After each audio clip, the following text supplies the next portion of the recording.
काटेरी दुनियेत आपल्याला एक आश्चर्य वाटेल. आपण जे झाड पाहतात ते आहे खैराचं. या खैराच्या झाडावरती जो सरडा पाहताय तुम्ही, असे अनेक सरडे प्रत्येक काटेरी झाडांवरती असतात. मात्र आपल्याला प्रश्न पडतो की हा एकटाच काय करतोय. तर हा नर आहे. प्रत्येक सरडा त्या बाभळीच्या शेंड्यावर जाऊन डिस्प्ले करायचा प्रयत्न करत असतो.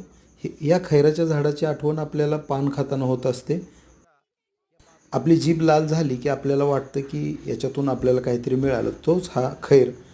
आणि प्रत्येक झाडावरती या महिन्यामध्ये डिस्प्ले करण्यासाठी सरडे येत असतात, नर असतात आणि ते खूप आखूड वाटतात आपल्याला. पण तो डिस्प्ले करण्याचा त्यांचा प्रकार आहे. हे सुद्धा आपण एक सरड्या बघतोय की कल्पवृक्ष नावाच्या झाडावरती पाचुंदा, आणि त्याच्यावरती तो डिस्प्ले करत आहे. म्हणून प्रत्येक सरड्याची एक बाबळ असते आणि बाबळ स्वतःचं संरक्षण म्हणजे कीटकांपासून संरक्षण करण्यासाठी सरड्याची एक फौज पाळते.